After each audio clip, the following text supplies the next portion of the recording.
What's up, guys? I'm Alan Branch from Glove Up. I'm here tonight with David Dice, my man. What's it going on, Dave? How you doing, bro? Doing good. Guys, we're here live. We're going to talk about, David put this topic together, and I think it's going to be a great one for you guys to learn from. And the way he explained it is boxing terms and techniques that are misunderstood, not understood at all, or both. So we want to go through some of those techniques and terms. Dave, what got you thinking about this as a topic for a video tonight? You know, starting some new guys, they said, man, you know, you hear all of these terms, center line and this and that when you're watching fights, and people have no clue. And we've been around it for so long, I don't even think about it. But if we were starting a new sport and they had all of the slang and terms that boxing had, you know, you'd be lost for a while. Well, right. And then also it's a little confusing because different coaches tend to make up their own terms. Yep. So you sort of need an understanding, a structure, kind of a little blueprint of what's going on just to understand your game, your sport. So what I'd like to do is kind of jump right into this and let's get a few of these going. And guys, if you're logging in, welcome. Glad you're here. Feel free to ask any questions that you have throughout the entire show tonight. Basically, we try to come on once a week, and this training is for fighters or for coaches. If you want to be a better fighter, you want to be a better coach, you want to perfect your craft, that's why we're here. So, Dave, the first one on the list is snap. What does that mean? Man, so, you know, this is a great one to start with. So you watch coaches online and you go, man, son, you got to snap your punches, but they don't ever tell them what it is. And when you ask, it's all over the board. But that term came from cracking a whip, like snapping a whip. And snap is simply recoil, right? If you throw a whip at somebody, nothing's going to happen. If you extend it out and you pull it back before it's out, it cracks and then it's on its way back. Similarly to that jab, what makes somebody snap a jab is not the impact, it's the recoil. So it's the recoil that creates the pop. So snap means to recoil the shot. That's what snaps the shot. Nothing else does. So what do you think that? So we went over this in one of our other videos. So the chest, shoulders, and triceps extends the punch. The lats primarily and the bicep help retract it. So when I'm throwing that punch, would you basically say, if I'm somebody trying to learn this, that I should put as much emphasis on the retraction of the punch as I do on the extension? And maybe even more. And really, it happens right before full extension. So if you're throwing your chest, shoulders, tricep, which is what moves the elbow, right? If you pull it back and cut it a little short, the momentum will still carry it into the target. Then it's on its way back. And that's what creates that snap. And it sends, you know, vibrations through whatever it's hit, right? But that's what snapping a shot is. Because remember, we talk about what generates the power is rotation and weight shift and staying connected.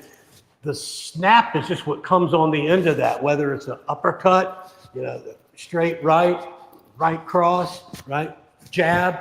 So if you want to snap your shots, pull them back. It also eliminates the opening. If you look at beginner fighters, they don't know how to snap.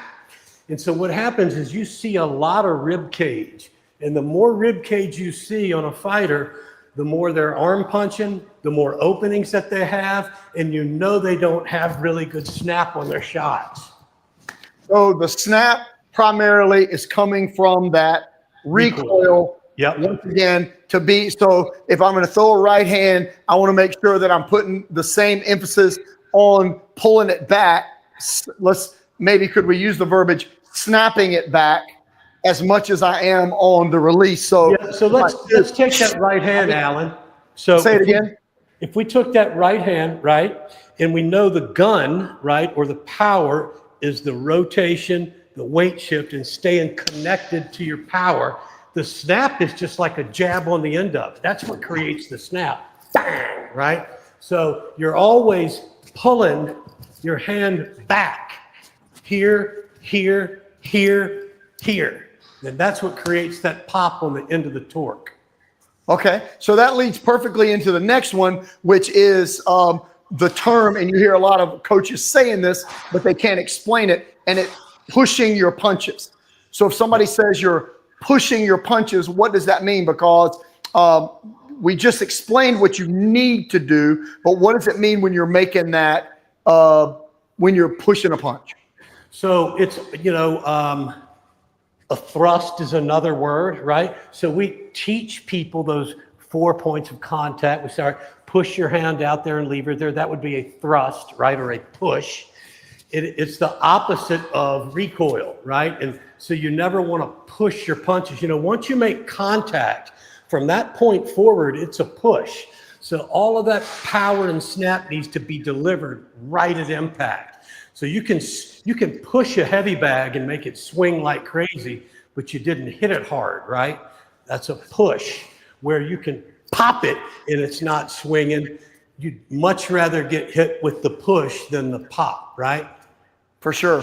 So if you would, you move a little bit over to your left. There you go. I want to make sure we can really see you as we're going through this. Okay. There's another one that you put on your list, and I'm anxious to do this one. What they're calling a gazelle punch. Yeah. So Roy Jones Jr. really kind of made that famous, but here's where people butcher that. And what it is, it's springing forward with a hook, right? And so it's kind of leaping forward with that hook to the head. The problem with it is if you analyze it, if you watch guys like Roy Jones who drop people with it, he's springing forward, but at impact, he's coming across the line. He's shifting his weight. Where a lot of people try it, they jump forward and they turn backwards a little bit, so they're spinning out of the power. Then it becomes just a slap, right? So the power in a hook, as we know, it's heel, hip, shoulders, weight shift, bang, right? So if he springs forward, but his inertia on his hook is still going across versus backwards. So how do you separate that from what is now being called a check hook? The check hook, right? If you can listen to a lot of people, it actually is check. It's what the European fighters did, right? And they switched it to check hook. And some people say, oh, it's when you step backwards. It's really not. The guys that do it well, still come across the line and then they spin out, right? But you're seeing people now spinning out immediately on it. Now, it can block a right hand and tie them up, but you're never, ever, ever going to hit anybody hard spinning outside of your hook, because the opposite is what you've got to do is come across on it. So the guys that do it real well, they'll come across and then spin out. And then, some people call that check hook is backing up, and the same thing happens when you go back. That second step has to plant and come across. Otherwise, it's always an arm punch. If you're not shifting your weight with your torque, then you're just slapping people, right? And all that does is piss people off.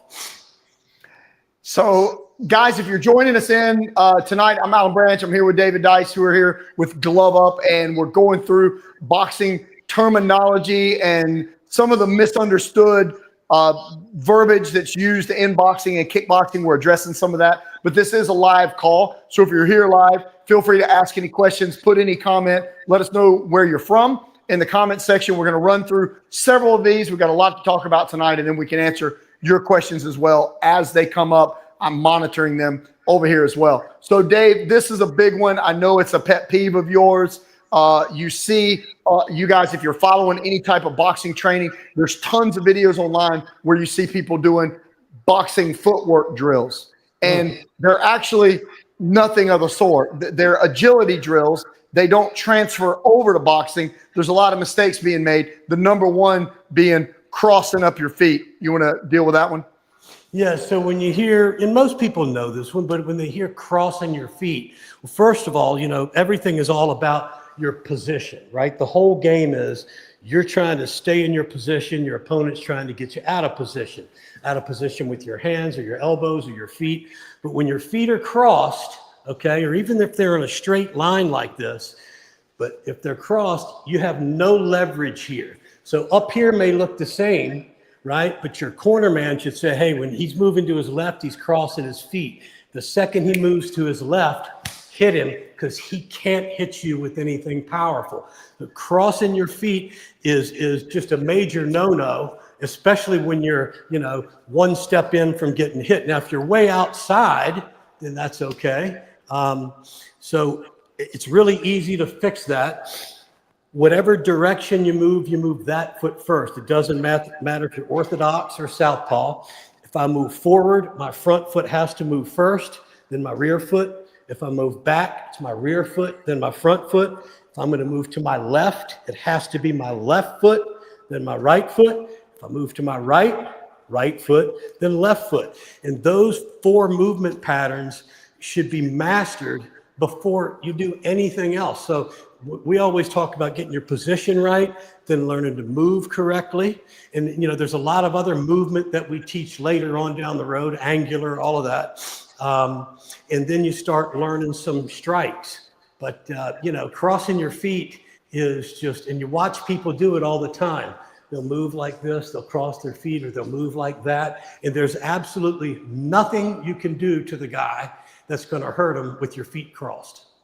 Well, you of course know this, but for you guys that are watching this, you may be very experienced, and you may be somebody who's brand new, who's trying to just learn the sweet science, or you're trying to hone in on your craft. You'll watch some of the top elite fighters in the world, and you'll see some little footwork move that they do, and then you're trying to emulate that because you saw Roy Jones Jr. do it. I was always a big fan of Roy Jones Jr. But you see him do something like, oh, I'm going to copy that. Well, guys, what you have to understand is Roy Jones Jr. mastered the basics way before he was attempting any of this flashy stuff. Just like Michael Jordan, got good at basics before anything flashy came into the game, right? So getting that, David, if you could demonstrate that stepping again, I like to call it the 4-inch rule. Just in whatever direction you're going, that foot moves first. Use 4 inches as a rule. It's not more than 4 inches.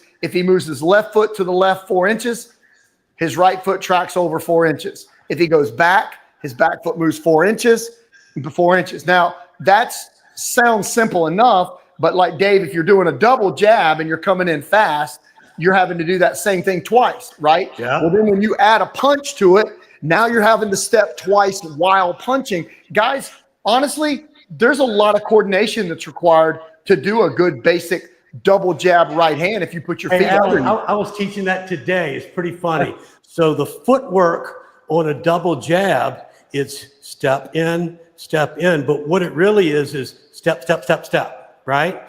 Now, both feet have to take the same size step, because if the second step is longer, you're in a weak position, right? So double jab is step, step, step, step, right? And you're releasing that jab when the front foot hits the floor. See, step, step, step, step. So it's not easy to do at all. Most people they blend their footwork together, and that's not the same thing. That's a shuffle, right? Pop, pop, that's only 3 steps. It's got to be 4. 1, 2, 3, 4. 1, 2, 3, 4. All right. And then you drop that right hand when the rear foot hits. So if you're coming in once, pop, pop. And when that foot hits, that hip fires. If you're doing a double jab right hand, it's step, step, step, step. So that stuff it's way easier said than done. The only way to do it is practice it slow, over and over and over, because this is a game of inches. If your feet get too close, it may look the same to an untrained eye, but if we see people's feet too close, we know they can't hit you hard because there's no leverage. They can't shift their weight well either, right? And if you can't shift your weight well, then you're not hitting with your body weight. And you need to hit with rotational force, weight shift, and then speed. Those are the 3 big force generators. And guys, go ahead and comment if you're here live with us here on Thursday night. If you want to comment, let us know if you understand what we're talking about. Do you like this type of content? Do you have any questions about it? Do you need help with drills? If you're in our members program here on the YouTube channel, you have direct access to us. You can go ahead and shoot footage of yourself going through these motions and let us critique sort of your footwork and weight shift and hand placement, etc. So we definitely want to hear from you in the comments and let us know if you need some help. So Dave, we're going to move on to the next one. And this is, hey, if you're in any type of competition and you're up against a guy who has mastered that footwork and he is fleet-footed and he does know how to move, then it's likely that you're going to have to learn how to cut off the ring. Yeah, and you hear that term. You'll hear commentators, he's got to cut the ring off. But they really don't know what that is, right? And if you Google it, I played with that today, you'll see people saying, well, it's a lateral step. It's not, okay? If somebody's in front of you and they're circling and you just keep moving lateral, that's what you're chasing them, right? You have to take a little bit of a lateral step and an angular step so it cuts them off. So you got to learn how to move both angularly, both laterally, right? And then cut in a little bit of an angle and you start cutting that ring off. So you got to know how to do a forward right angle, a forward left angle, and both lateral moves. Because if you just do a lateral move every time they move over, you're just following them around the ring. So it's really lateral then angular, and that's what cuts them off. So somebody who's real cagey, you've got to learn to do that. Otherwise, they're moving, they're going to sting you, and then they're going to move again. So you got to cut the ring off. So you're saying that Rocky chasing the chicken was actually a pretty accurate representation of. Yeah, it was. Yeah. So this fits right with a comment that we just got. One of our watchers wants to know how to be faster moving around the ring. And David, I like to take the first half of that. I think the most important thing you can do is master those basic steps. Amen. And then once you've mastered the basic steps, then you need to practice them at speed. So I know you can't see, and guys, I'm monitoring your questions on one side over here, and we wanted David in full visual because he demonstrates more than I do. But if I'm coming forward to you, once I've got this double step pattern down, then you're going to want to get that down, like get as fast as you can at exploding with your basic movements. And I would say get fast going 2 steps in. And once you get there, learn to either angle to the side or angle back. And practice that penetration speed as quickly as you can would be step 1 to improving that ring speed. What you want to add to that, Dave? Yeah, absolutely. So there's no such thing as learning a physical technique fast. Your brain doesn't work like that. It absolutely. If you're trying to learn a new technique of anything, I don't care if it's basketball, bowling, golf, hockey, boxing, your brain cannot learn it at full speed. So how people get fast at stuff is it's a bunch of repetitions that are perfect, right? Because remember, perfect practice makes perfect. Practice makes permanent. Whatever you practice physically, that's how you're going to compete, no matter what you think about when you're in the ring. Okay, your body will only do what it's done a lot of. So in, step, step, out, step, step. Then do it 2 times. In, out, out. Then left, right. Then 2 left, 2 right.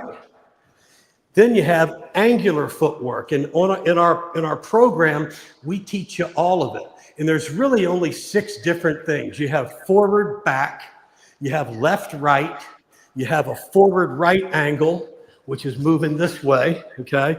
You have a forward left angle, which is moving that way. Then you have a rear right angle and a rear left angle. Those are the only, after that, you know as much about footwork as Muhammad Ali. He just did it a lot more, okay? So it's not complicated, but you've got to practice it over and over. Now, I think the question is how do I learn to go faster? There's only one thing in the world that builds speed, and that's speed, okay? You can't lift weights to get faster. I know people are probably going to go, oh, I heard plyometrics and explosion and all that. Speed builds speed. But speed can also be the destroyer of mechanics if your mechanics aren't drilled in with neuromuscular coordination or muscle memory. So you got to do everything slow over and over and over and over. And then your coach or we would say, okay, now try it a little faster. Alan, you've been teaching a long time. I've probably said go faster, I don't know, 200 times. I've said, hey, slow down 2 million times, okay? Because your body naturally wants to go faster. So in the beginning, speed is your enemy, okay? Wait till you get it down and then have your coach say, you got it, now let's do it a little faster, okay? And then do it a little faster and do it a little faster. So speed builds speed. Anybody can build speed. There is natural speed. There are some people that are naturally faster, but no matter who you are, you can build more speed. For sure. And you know, a lot of gyms, unfortunately, you've got a lot of inexperienced coaches who may mean well, but they're throwing their fighters and their students under a bus very early, pushing them to their hands because they're thinking about speed and this isn't buried in yet, you know. Well, not even having basics down before I throw, you know, before you throw them in a meat grinder, which is why most people, you know, in martial arts classes, the number one reason people leave is they spar too soon. They wouldn't leave if they were prepared for the sparring. And that's where I think our expertise comes in, is the drills to create these things so you can learn them, but you have to have ways of drilling them into your brain in a context of where you can actually apply it later. And this is our kind of question coming up. So this boxer engine, I like that name.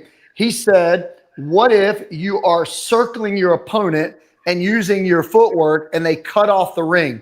What is the best way for you to avoid a big right hand when they cut off the ring and you are orthodox? So you're circling around them. You're what moving forward. What direction is he having me? Is the guy circling me? Right to my right or to my left?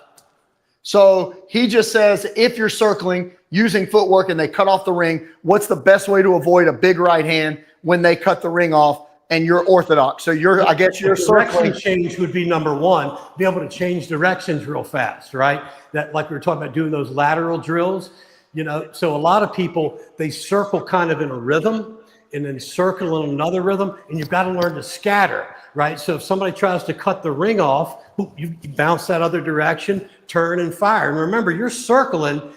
The reason you're circling is the guy may be stronger than you, so you're using footwork. So the whole purpose of that is to not let the guy get set, right? Powerful hitters have to be set to fire. So if you can keep them moving, right, that it takes too long to get set. So, you know, at some point you're moving and firing, but direction change is one, because I don't know what direction he was talking about. And learn to move with your hands in position, right? Most people move and their hands come down and they get caught. So if your hands are in a good position, you're going to catch most stuff, right? But so you got to direction change quick. You got to be able to turn and fire on them and then move out the other way and recognize that they're cutting that ring off, right? Bait them that way, pull this way. You remember that, you know, Alan, we do that drill where we go over, and then stutter step, you know, to get them to move. So deceptive footwork is another way to do it. And all of this is in our program. It's just, there's so much information. It's crazy. Yeah. And again, guys, we're trying to come on weekly and give you as much as we possibly can. If you want to go deeper, you want direct access to us. We've got a little 3-tiered membership right here on the YouTube channel. Very inexpensive, but it gives you the chance to access us and some exclusive content that we spent quite a bit of time putting it together. So Dave, I'd like to answer this question about the right hand with a different mindset for our viewer, for Boxer Engine. Okay. So let's just think this through, guys, together. We're getting ready to spar. We're up against a guy that we know has a good hard right hand.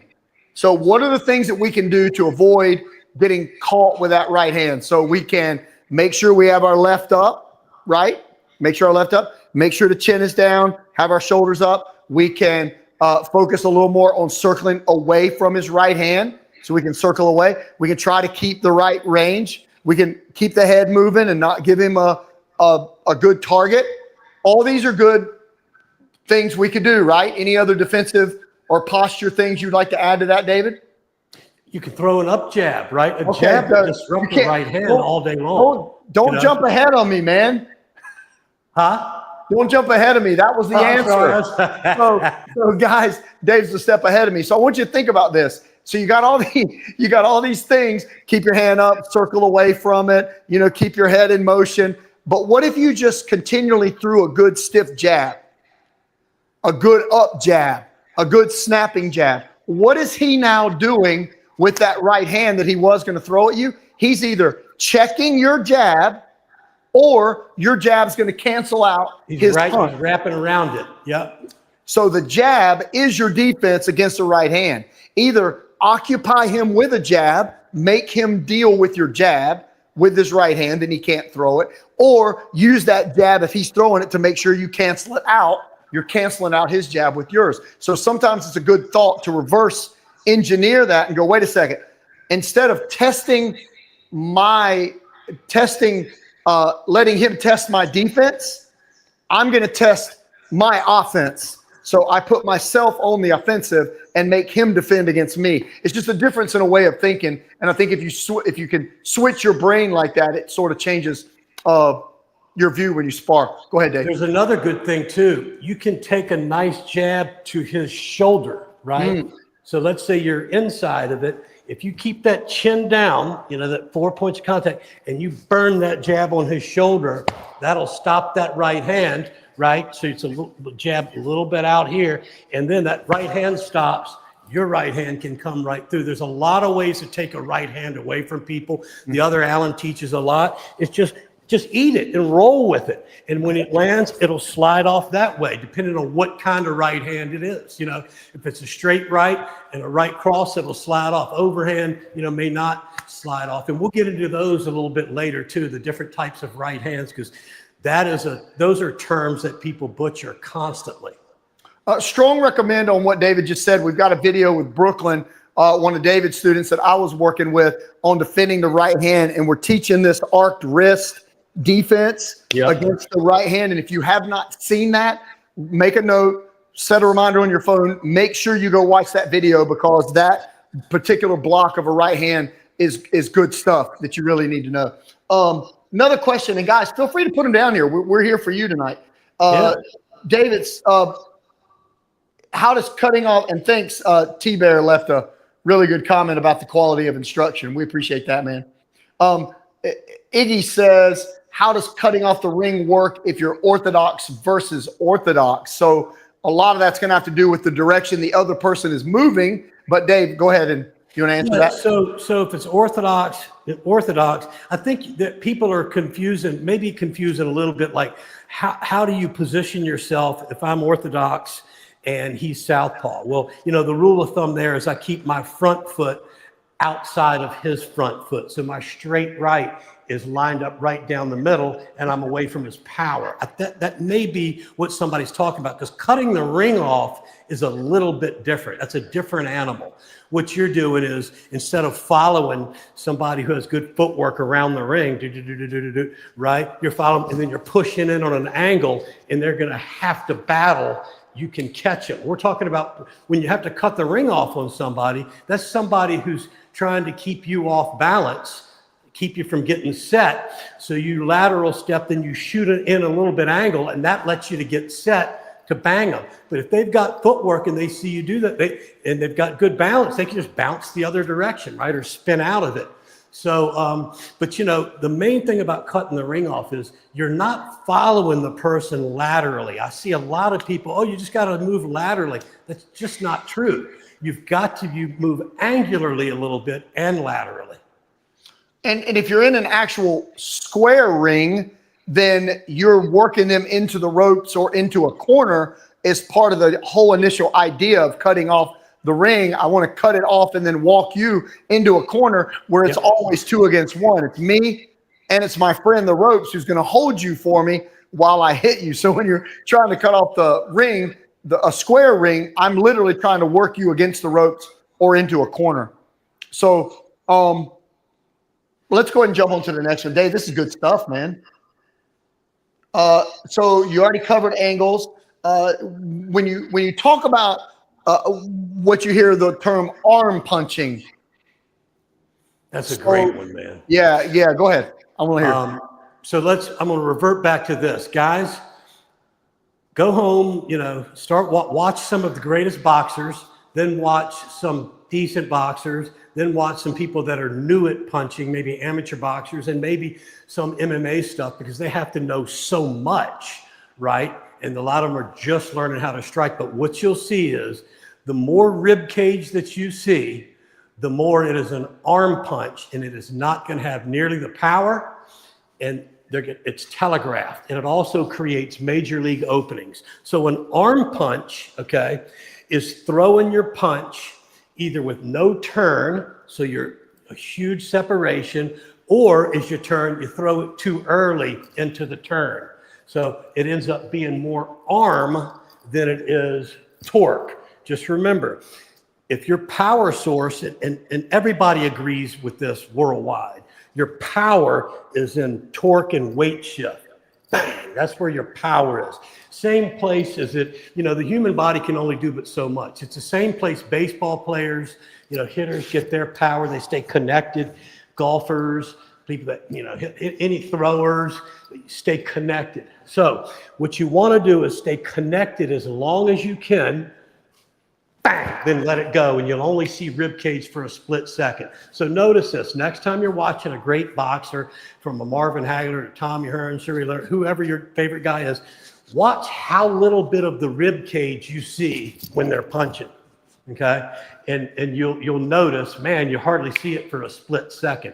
They don't go down to come up. They don't go out to come across. They're torquing, bang, and staying connected to their power source. So the earlier you separate from your turn, the less power you have and the more rib cage you see. Does that make sense? It does. And that sort of leads into a follow-up question about feinting. So the question is, what are some effective feigning strategies at the advanced level? I want to say something about that. What are some effective feigning strategies at the advanced level, and how do they differ from basic feints? So first thing I would like to say is there's no such thing as an advanced anything.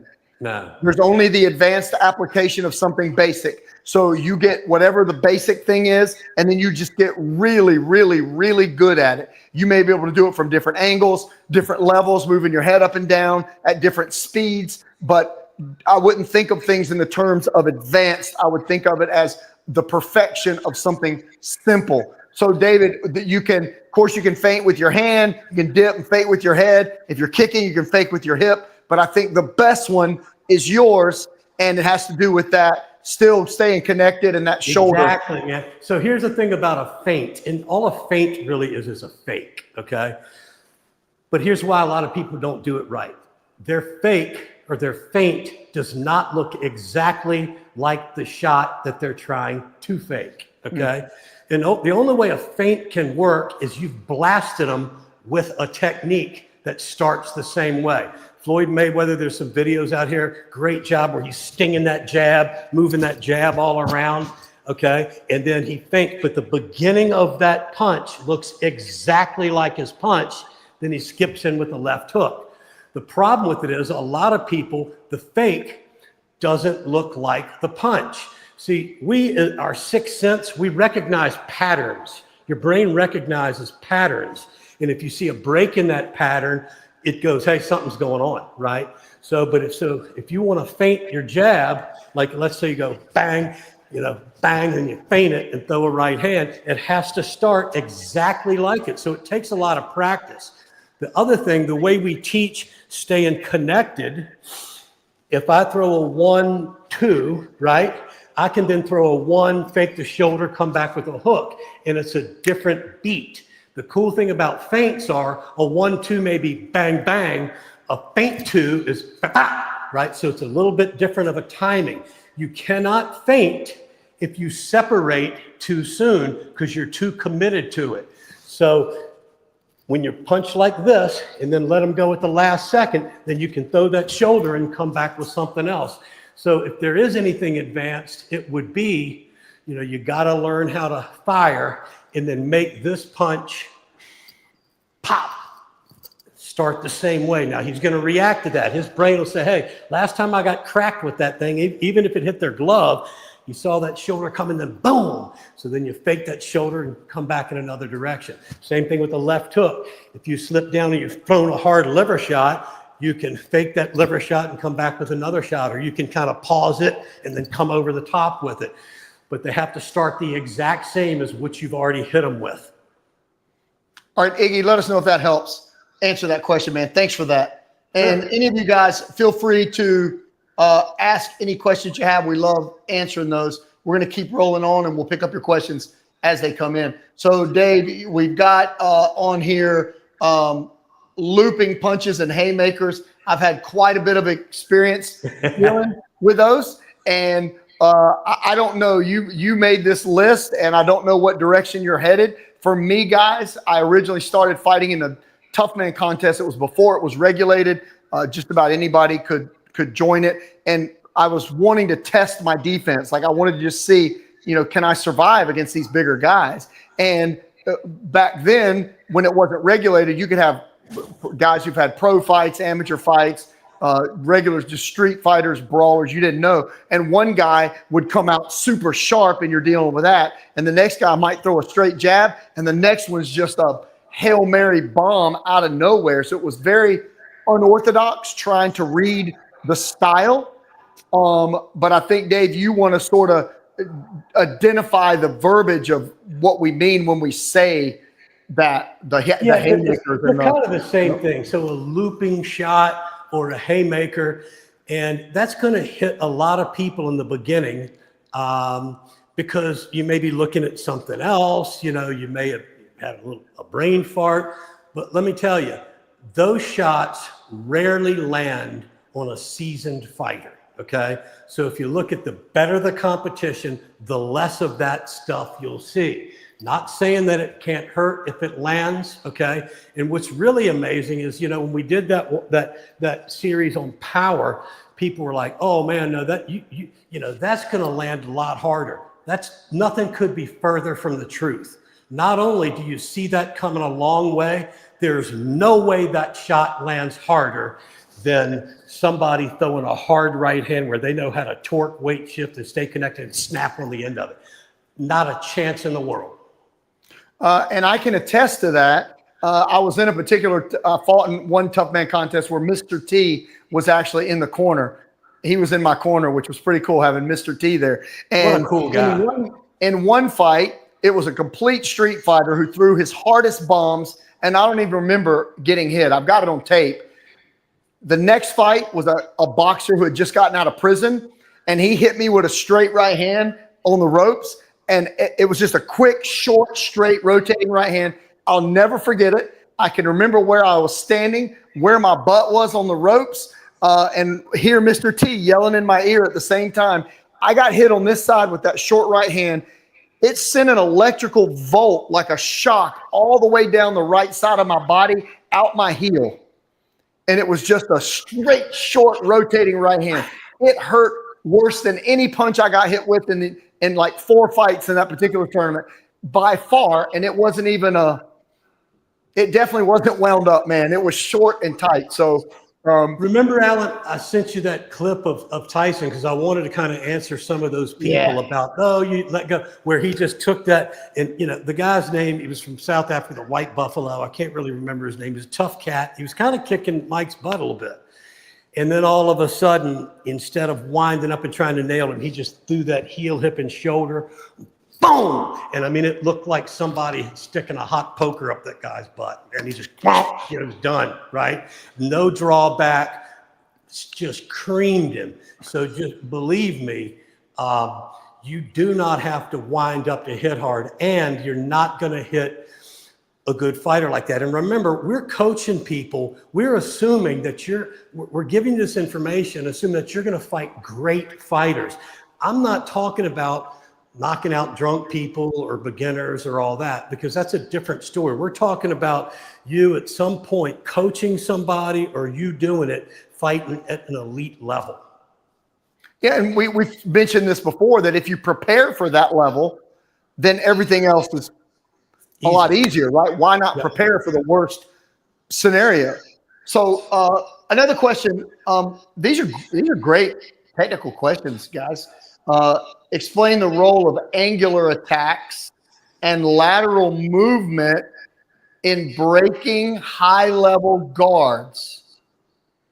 And then it's something that'd be hard to get into unless we were able to demonstrate. Yeah, I really need somebody in front of me. But if we could do another one of these, Alan, and we can do it on setups, drawing stuff out of people. If you know, every time you step in, somebody tries to throw a bomb, how to draw that out of them.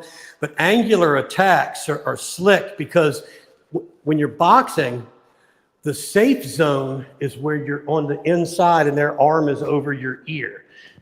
Imagine somebody's jab coming at me and I slip to the inside, right? The arm is over my head. I'm safe. He can't do anything with his rear hand, okay, until he pulls that front hand back.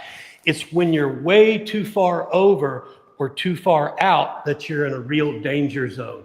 So that leads into the angles. So remember, slipping is slipping's not lateral. It's really angular, okay? Now, if you add the footwork to it, let's say I stepped in with anything, a kick punch or, you know, punch combination, I have to do something after I do that. Because when I step in and fire on somebody, whatever it is, the second you stop, even an average fighter is going to fire back on you, right? They're just going to start hitting back. So when you step in, bang, bang, bang, you either have to clear one way, or what you can do is do a forward left angle, okay, spin around. Now he's still facing this way, and you have phenomenal angles on him until he adjusts. And if he adjusts, then you shoot back over that way. So you're firing, angling and firing, or firing and then getting out of dodge, but you never fire and stop. So we can really get into that if we have somebody standing in front of us, and people will really, I mean, that's such a great question, because I tell you, it's a lost art. But if you look on social media, there are people teaching the most ridiculous stuff. I'm going to give you one example right now. Never do this, okay? So you're squared up with a guy, both orthodox. His jab is here, you know, your right hand is here, right? There are people, and I don't know where this came from, because somebody slick probably did it and people are copying. Instead of shooting the right angle the right way, where I take my right foot through and pull, there's his line of fire. People are teaching step across with the front foot. So now my opponent is right here. My feet are crossed, which is a major no-no, until I swing this foot around, which takes way too long. So do not, I don't care what you see online, cut a forward right angle by stepping across with your front foot. There's no benefit in it. It's slower and it's very dangerous. If somebody's getting away with that, they're fighting somebody that's nowhere near their level. And just so we're clear, guys, on the angles, those basic angles that he's taking, once you've mastered the basic footwork, it's going to be really easy to teach you how to angle and turn. We have great drills for that. Yeah, absolutely. The next one is more for me, I think, Dave, and you can throw yours in. Caitlin, I'm going to call you out and ask a question. For example, which combination are you speaking of? Like, what have you been working on? But her question is, can you give me an example of a flow drill with a kick? I love the drills that you've showed and use them in my training all the time. We appreciate that. Love the comment. I'd like to know, Caitlin, real quick, give me an example of which flow combination you're doing, and I'm going to tell you how we can add kicks to all of those combos very simply. Now, Caitlin, if you've just been learning off the channel, great, glad you're here. If you're inside the members area, there are 30 different base combinations with about 100 variations, and we also go over putting the kicks on there. But I'm going to show you how to do it right now. If you have time to put that in, I'm going to give you a couple seconds. Which of the flow combos have you been working on? And I want to show you how to add the kick. Hey, Alan, when we get together in the next couple of weeks, we could help her out where we could just do some of that on each other, because, you know, part of it, if you just learn how to do a switch kick, right, or rock back kick, and that front kick we're working on, I mean, you can work kicks in regardless of the angle or the flow drill, you know? For sure. So she just answered, she's doing jab in roll. So jab in roll is So guys, basically the flow combination series that we're doing, I'm sorry, I'm monitoring 2 different locations.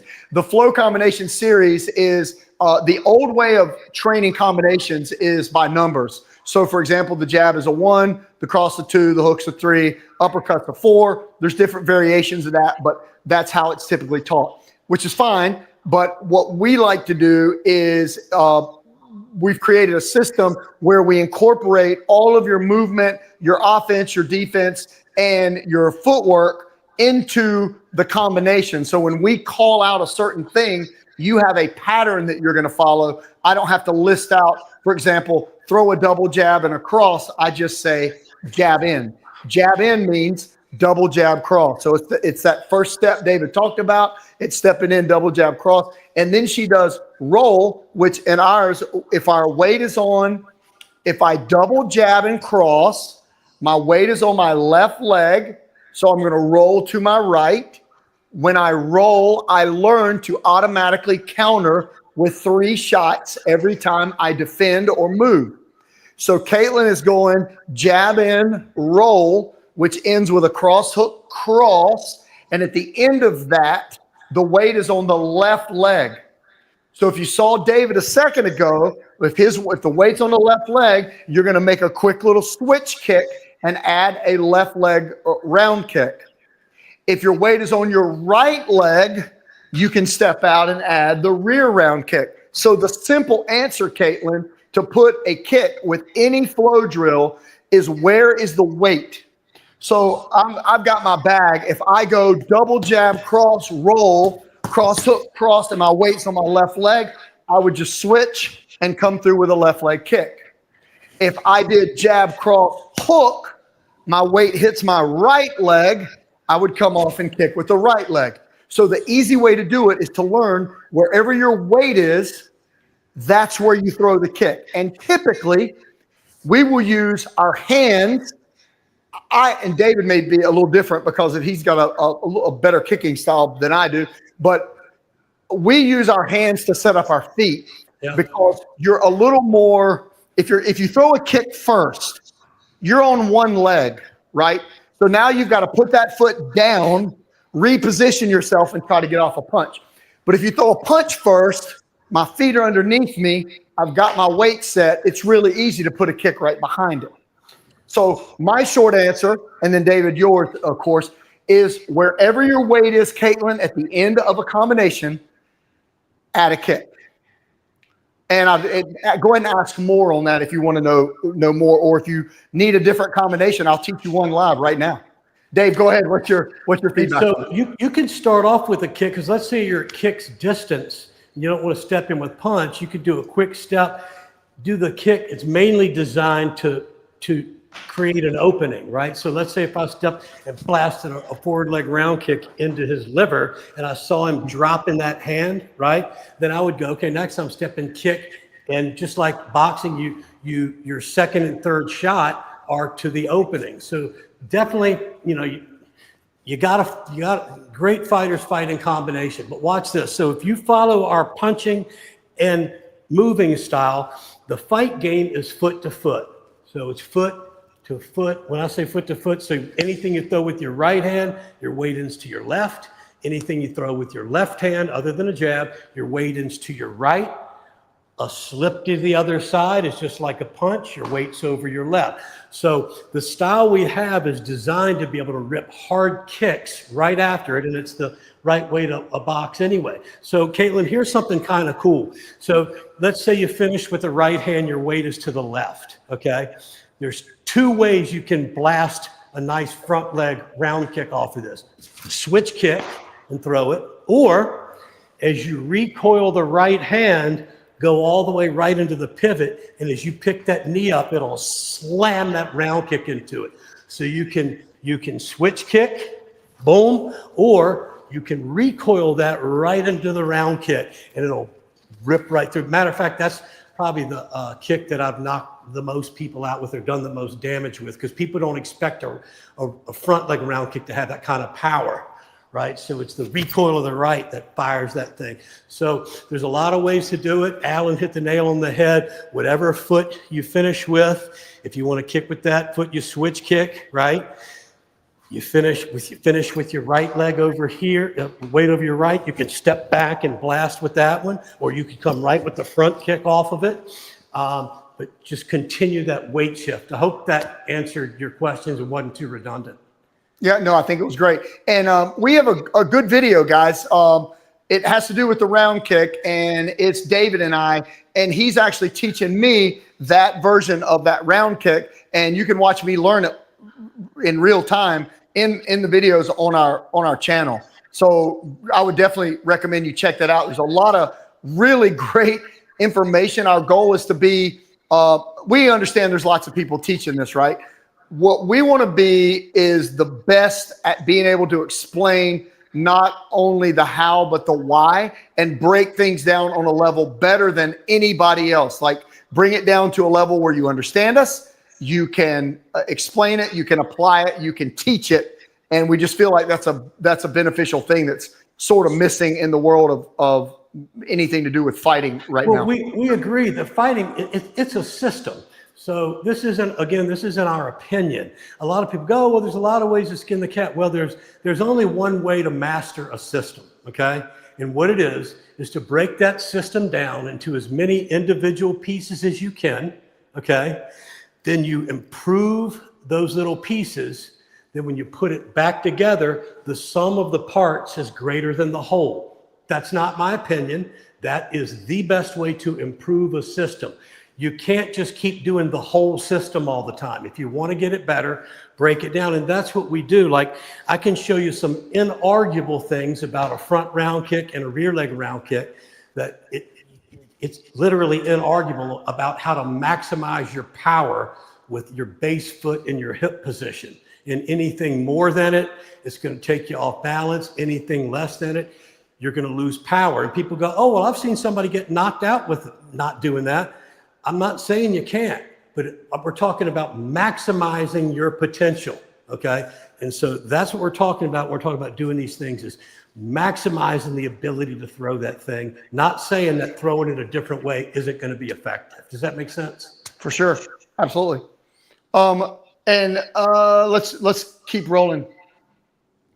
Iggy is asking some good advanced level questions. So how does inside fighting at an advanced level differ from basic clinch work, particularly in terms of hand placement, head position, and short punch mechanics? So before David answers that, Iggy, I would like to put in your head again the idea of this word advanced. I would take that out of your vocabulary, and I would think of enhanced basics. Like, how can I get better at my basics to the point of where the application is smoother and better? So on the inside, David, how does that differ on a more, I won't use the word experience, on an advanced, on a more experienced level?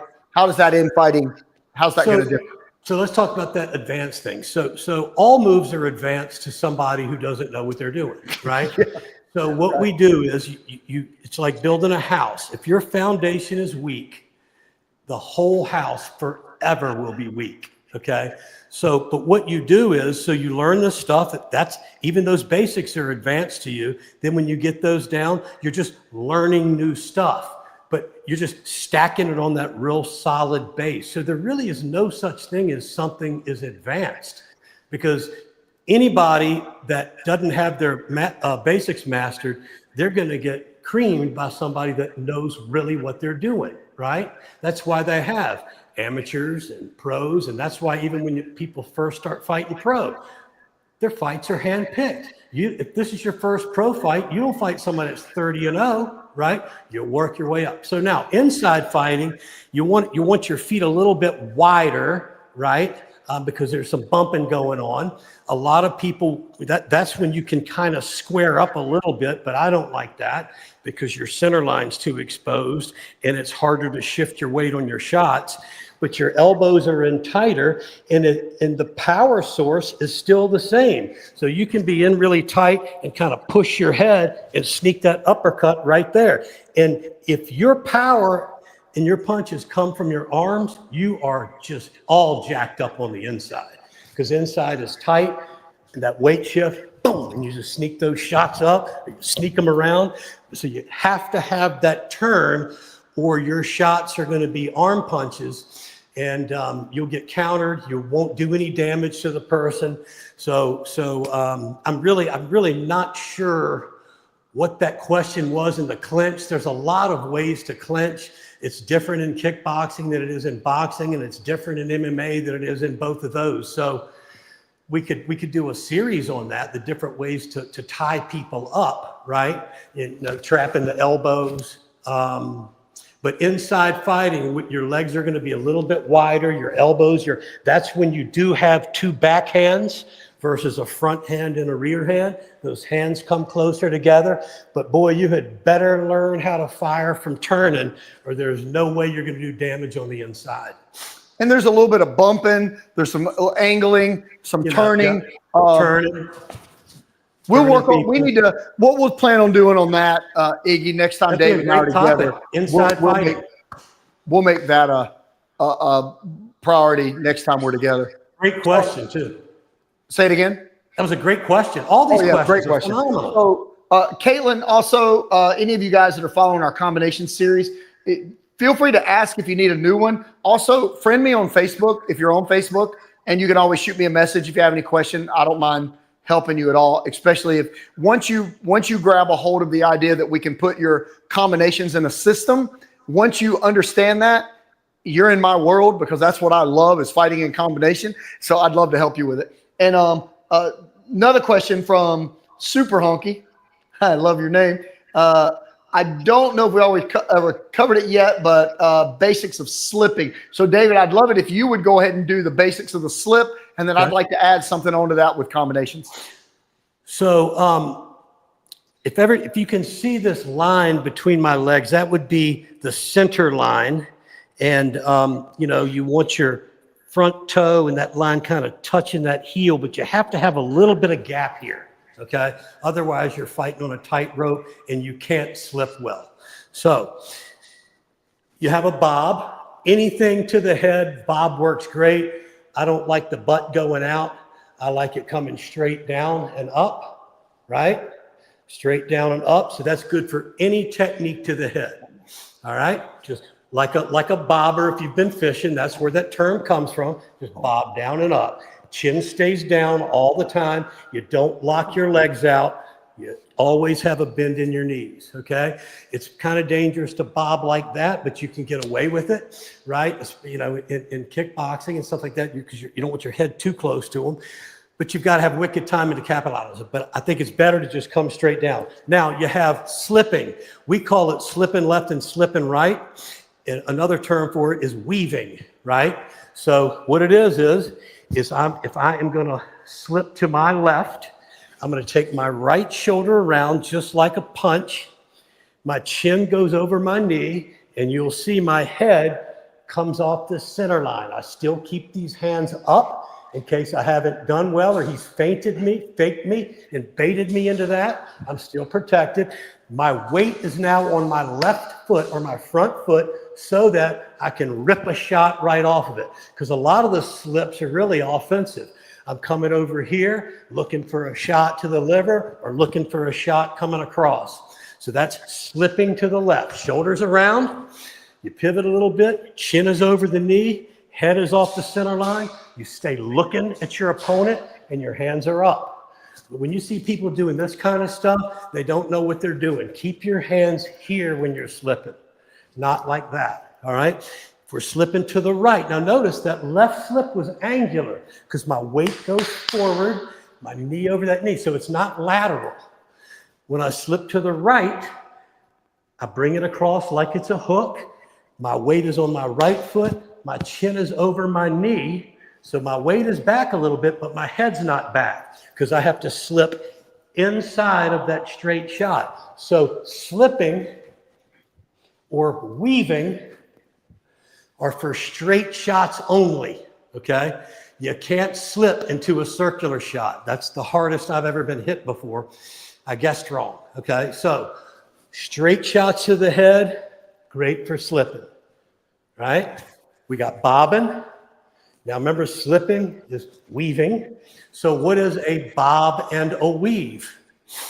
You drop down first. Notice it's not called weave and bob, okay?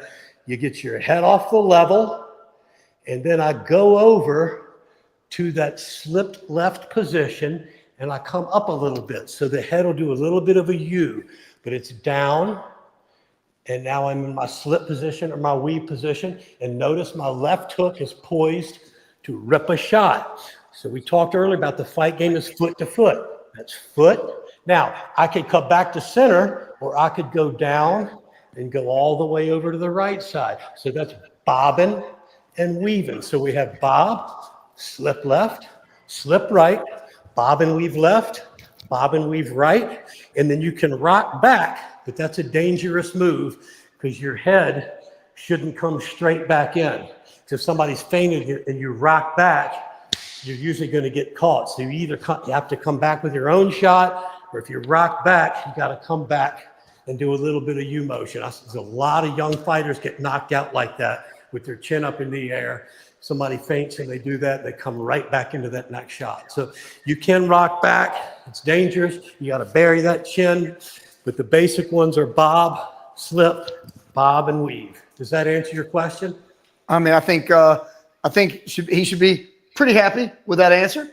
Now let's throw that into a combination. And Caitlin, you ask, and Super, this will help a little bit for you as well. So the way that we teach this in flow is, let's take the very first thing that we talked about, that combination. We called it jab in, and that is a setup. It's a double jab right hand. We use it as a way to measure the jab, measures distance. It locates the target. It stabilizes and finds the target so that you can drop a right hand. So this combination, we can go jab in, and then let's use that slip David just did to the left. So we're going to go jab in or slip right. We're going to slip to the right. And while that right leg is loaded, let's add a 3-punch combo across, a hook, and a cross. So if I say jab in, slip right, you slip to the right. As you come up, you fire the right, the hook, and another cross. So jab in, slip right, and then we'll go ahead and roll right and throw cross, hook, cross again. So what we're doing is replicating some of the combinations we've done, but we're adding this right off of this slip, throw 3 punches. You're loading that shot. Yeah. Right. And if you slip to the left, your left hand is loaded. You're going to come off with the left hook, hook, cross, hook. You're going to throw 3 punches. So everything you do, jab in, slip right, throw 3, slip left, throw 3, roll left, throw 3, roll right, throw 3. So every defensive maneuver that you make, you add 3 punches on the end of it, which helps teach you continuity and to attack in combination. Yep. And those shots can be underneath, around. It's the ability to fire, move, and then let 3 go. You know, move, let 3 go. They can be, if you're throwing them right, this, and this look the same. So you can just mix those things right in. They come right off of, we call it the 2-gun or the 3-gun. There's only 2 guns, this one and this one. And every technique other than a jab comes out of those guns. And you can absolutely, like you said, you can mix it up. But what flow does is gives you a framework. And then, you could slip right, throw a right hand, and if somebody came inside, it could go to an upper. I mean, it doesn't have to be exactly, but once you understand this framework, shadowboxing, hitting the bag, doing pad drills, partner drills, sparring is so much simpler.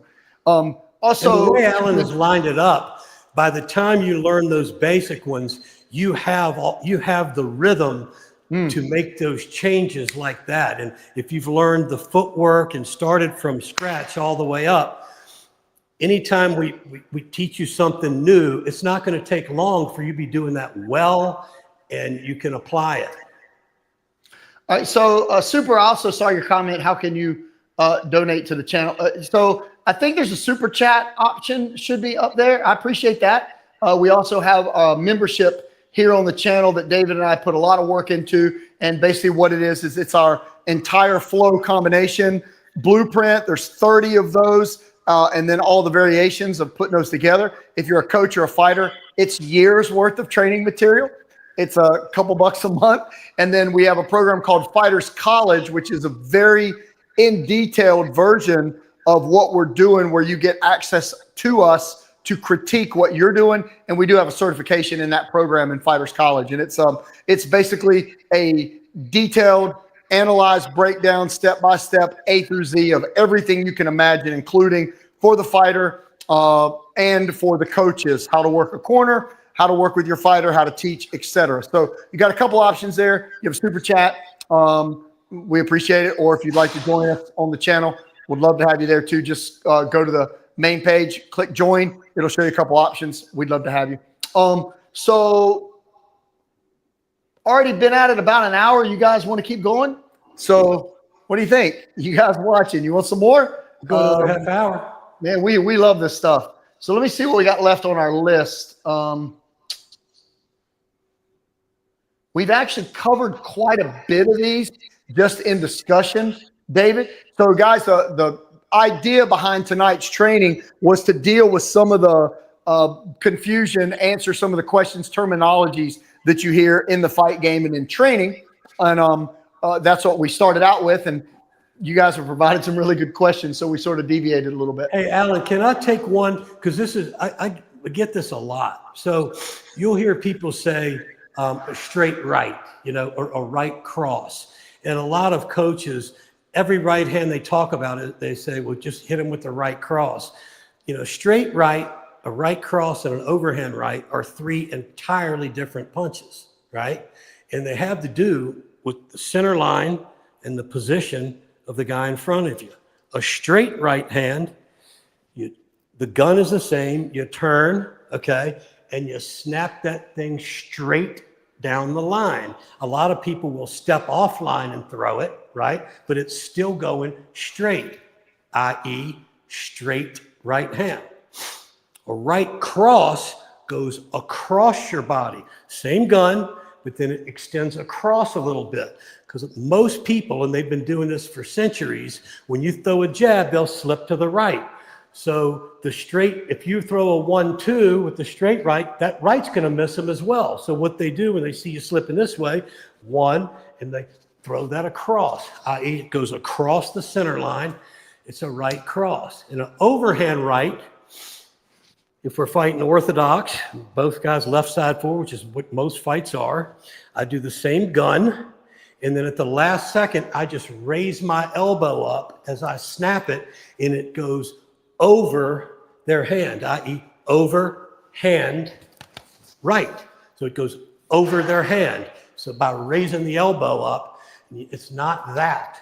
So you have a straight right, a straight down, right cross comes across, overhand right goes over their hand. That's where the term came from, overhand right. They're not all the same. One thing is the same, though, is the gun that fires it. Oh, that's a good one. Thank you for stepping in, because I hadn't called that yet today. You guys, how many of you guys knew the difference between all of those shots? Go ahead and put in the comments down below and let us see. So during the live call, a lot of the comments that we're getting won't show up on the video after it publishes. So if you're putting something in, chances are it won't be seen in the future. So you're pretty comfortable with what you're going to say in here. Tehran, just saw that, man. We appreciate that tip here on the channel. Man, we're great to have you. You just got here too. So let us answer any questions for you. If you have them, man, feel free to answer. Get all over the channel. There's lots of great stuff on here. And we're real big on trying to teach you anything we possibly can. It's not about you having to pay for it. We do appreciate that. It supports and gives us time to make more videos, but we're just here to help, and we appreciate you. So Iggy is a lefty. Sometimes my game plan gets disrupted. I believe it or not, mainly when fighting another lefty, which I don't encounter often, might be because a lot of drills in the mirror. Yeah, so don't think he's making a statement that he's having a little trouble when he's up against another lefty. Yeah, so, just like when a righty comes up, when doesn't fight a lot of lefties, it's awkward. Same thing if a lefty fights a lefty, it's awkward. They're used to fighting a right-handed person, but it's really about your position. Where you're trying to stay outside of their front leg. That's it in a nutshell. So I'd like to add something. You guys it looks like we got a really good group on right now that's asking some really good questions. So if you want to kind of think of the things that will separate you or will make you a notch better, right? Dave and I both we're fortunate enough to train with Joe Louis for quite a few years. One of the best forward thinkers when it comes to fight IQ, I feel like, that's ever walked on the planet. He was way ahead of his time. He was a student of Bruce Lee. We both got to work with him privately for 25, 30 years each.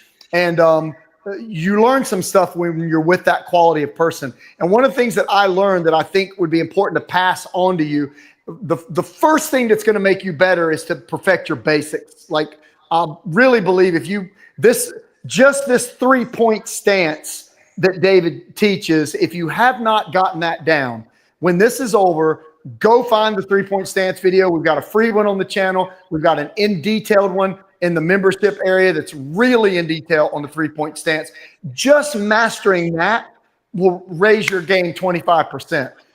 David, you sent me a video today of Canelo landing that left hook. He dipped down like he was going to throw that lever shot and whop over the top.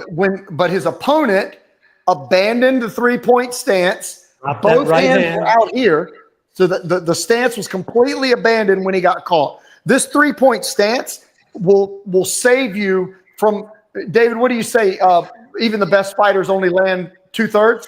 Yeah, and so best fighters miss 2/3 of their shots. So not only do you have to have the perfect stance, and if you can stay in that by moving real well, being balanced, so that the movement, and then also when you do fire, if you do what we're talking about, fast jab, fast elbow, right? Making the shots fast, no openings, pulling it back. Then you're turning and firing. At impact, you have the 4 points, 1, 2, 3, 4. If you stay as disciplined as you can with those, every punch on the planet, every elbow on the planet has 4 points when it's thrown and goes back to 3 points. So a jab this would be on the target, 2, 3, 4, right? A hook, this is on the target, 1, 2, 3, 4. Now it's not natural. Your body wants to bring your hands down when you're turning and doing a movement to keep you balanced. So you have to break a natural habit, you have to do it really slow and focus on it. So today I did super slow workout with guys, just doing exactly that. And I said, now just keep doing it. The speed will be there. But if you watch, when people start fighting, even great fighters, that hand comes down, not saying that we're better than them, but there's no question punching and covering is king because you're going to miss 2/3 of your shots, right? So stay in position and then be in the correct position when you're fighting. That means your feet, your hands, your elbows, your chin, right? That's critical. That's why people race through the basics to get to the fun stuff, and they never become really, really good. And I can't stand it when coaches allow it. A poor coach has to constantly give people new stuff. A great coach can make the basics fun. And how you do that is as a coach, we drill down on those every little thing. So they're thinking about that. If I just say, okay, jab, well, how long is that guy going to do something? If I say jab, and let them do it however they want, this hand comes down. Now they're ready to learn the next thing when really they suck at that. Right? I mean, they have to get it down perfect. So coaches, if you pay close attention to the basics like we're laying out, people will not get bored and listen to any great fighter. They'll say the hours they spent as a kid. One guy's like, man, he only let me jab for the first 3 months. That was it. Move forward and jab and stay covered. That's old school boxing. They didn't let you skip ahead. Now people want to do all the tricky stuff, and boxing has gone backwards for sure. No, there's no doubt. So after your basics, which David just basically gave you a masterclass in positioning, if you can go back and watch this video, I would do it 50 times going over the 3 and 4 point stance until you get it down. So that's phase one. And thank you for that, David. Phase one is the basics. The first way to set yourself up is the basics. The second thing I want to talk about is what is benefiting you as part of the training, even if you aren't competing. there's a word, it's attributes, and attributes are physical characteristics that are developed as a result of a specific type of training. So if you're competing, great. If you're doing it just to be in shape, great. If you're doing it for self-defense, great. But this type of training, when it's done the right way, develops speed, timing, rhythm, power, balance, explosiveness. These are attributes, physical attributes. And to me, that, David, along with experience, is what's going to take you to the next level. So the first thing you need are basics. And if your basics are done correctly, as you get experience, as a result of the training, your physical attributes will improve. And as your physical attributes improve, your game will rise up. And we do have some tricks on how you can speed up some of the attribute development through the right type of training, the right supplements, the right way you lift weights, you do resistance training. We'll get into that on another day. But focusing on your attributes is critical for you guys that are looking to get to another level. Dave, you got any input on that? You know what's interesting? What we teach from Jump Start, right? We never veer from that. Everything you learn, you're always going to have to be thinking back to that. How's my position? Because when your mind wanders, if it's not drilled in, so one of the things I always have people do is say, get out of position, all right, get in position. And then I'll say, that foot's not right, that's not right. All right, get out of it, get in it. And it has to be second nature to you for that 3-point stance with your feet right, coming behind your shoulder, not your chest, right? You want to be long. You know, when you see people square up like that, watch what it does. My front hand moves farther away from you. I'm blowing my power and my center line is exposed. It's all wrong. Okay. Now they said, well, Mike Tyson does that. Well, Mike Tyson, this peekaboo style, he's doing that just to get it on the inside, right? He's not trying to fight you from the outside. That's an anomaly. There, you know, there's only been one or two of those guys, you know? So you've got to always be in the position, and the other guy is always going to try to get you out of it. So it starts there and then move.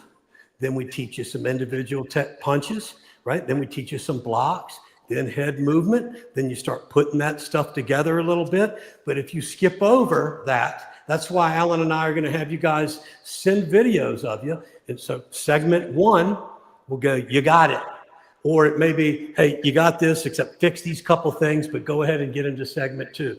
That's the way. If somebody had a gun to our head and said, you have to create a great fighter as fast as you can, I would never teach them. I would never skip ahead. Just block by block by block by block. And we've done it a bunch of times. I mean, I've had guys win national titles in less than 3 years in the pros, right? So in kickboxing.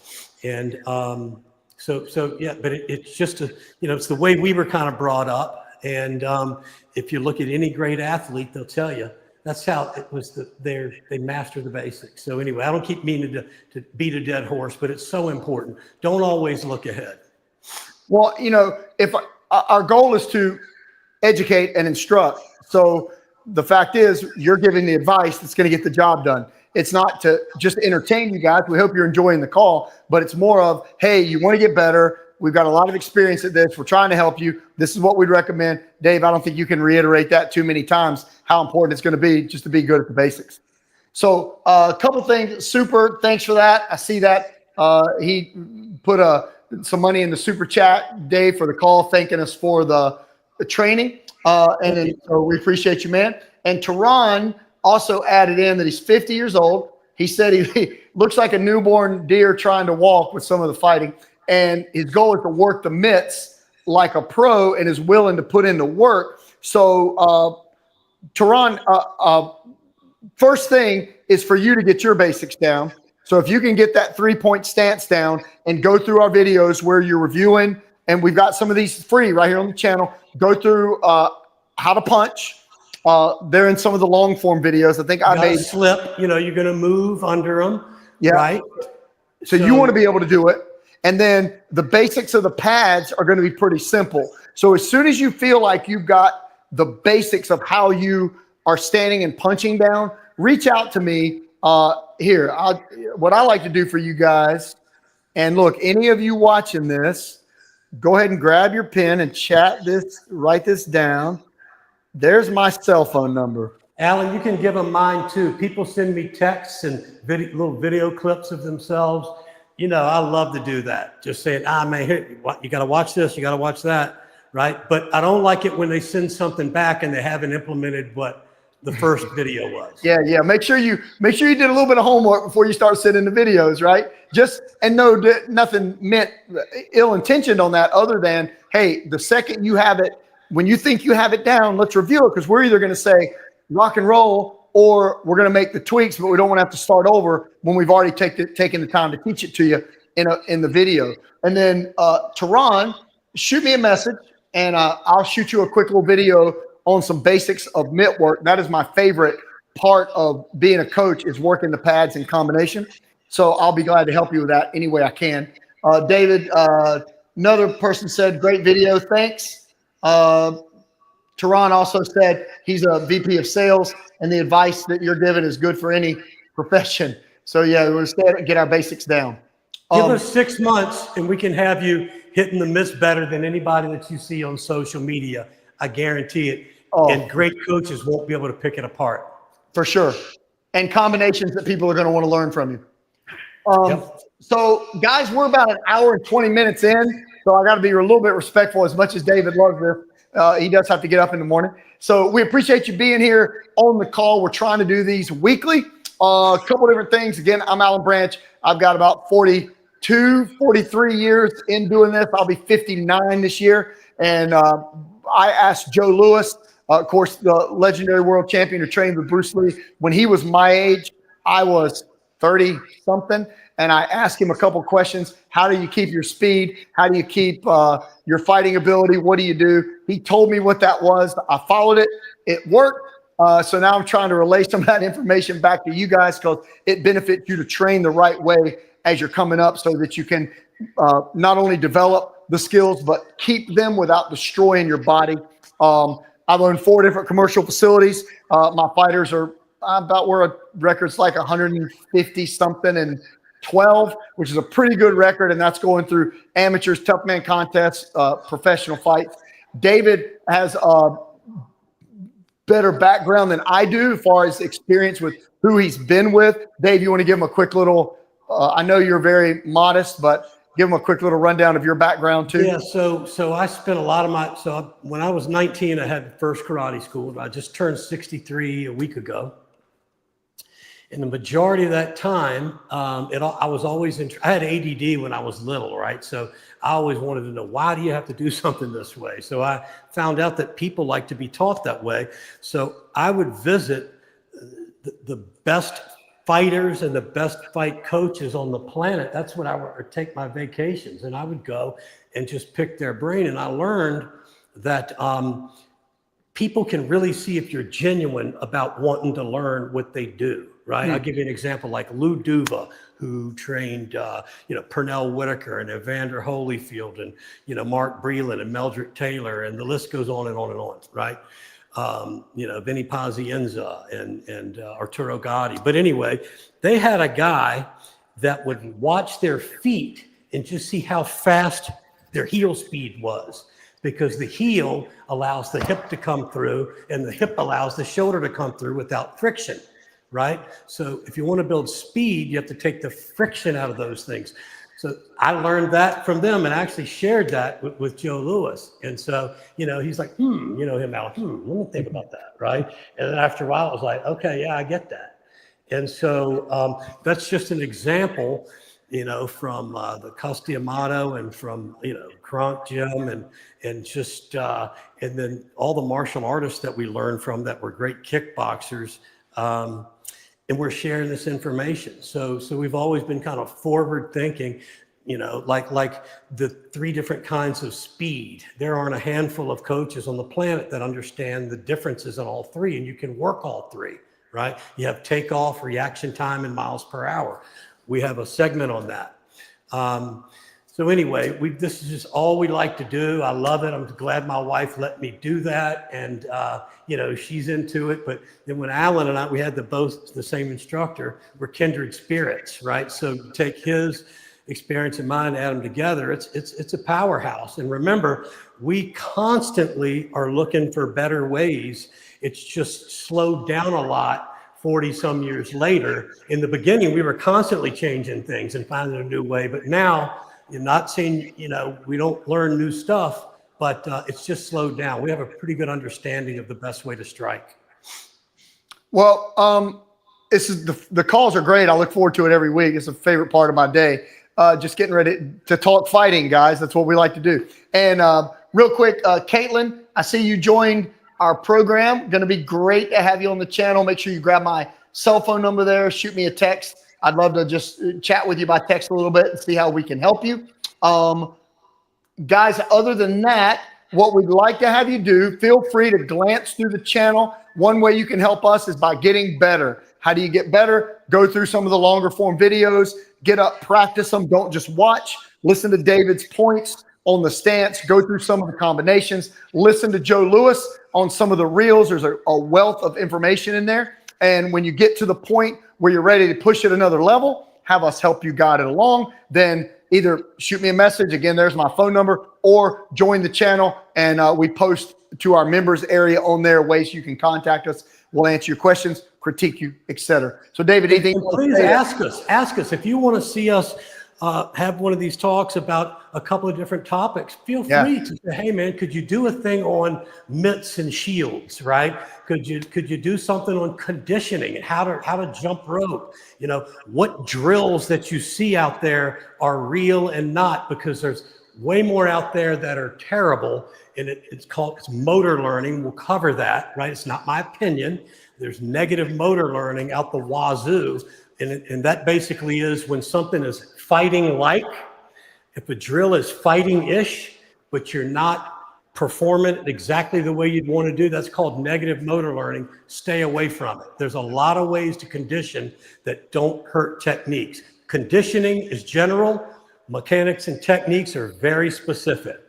I think we probably need to make our next training session directly specific to that, because what you're saying is really true. The number of those type of drills that are probably, for all the work that we put in to help people build a good foundation and solid basics, it's erased by 50 people who are teaching something that really doesn't transfer over. It's not really developing any skill, but it looks cool and it's got a cool soundtrack on it, so people are watching it. And that's why we don't make any videos like that. If we can't explain it, break down the mechanics, and help you understand the why and the how, then we're not going to teach it. Right, Dave? No. All right. Anything you want to say to wrap us up? Man, I just love doing this. We love helping people. And it breaks my heart when I see somebody have true interest. I don't care if they're starting when they're 70. I just started a guy like that. He said, I've always wanted to do this. Or if you're 12 or 6 or 8, it breaks my heart when people have that interest and they go to social media because you don't know what you don't know, or you go to an instructor who really doesn't know what they're doing and they're trying to make money. They're not going to tell you that. It kills me. You don't have to go through that. Just tune in. And if you have a question or you don't agree with what you're saying, or there's a coach that doesn't agree with what you're saying, let's talk it back and forth, because I'll guarantee we've had that conversation hundreds of times. All right, guys, so we're going to wrap it up. Thanks, Dave, for the night. It's about an hour and a half, so hopefully you guys enjoyed it. Put down in the comments if you have any questions. You've got my number in there, how to reach me. We'll be on again live next week. So the way we close out all of our calls, all of our sessions, all of our trainings, just remember, keep your hands up, keep your chin down, and remember to thank God every day that you have the strength to go one more round. I'll see you next time, guys. Thanks, Dave. Thank you, Alan. Great job.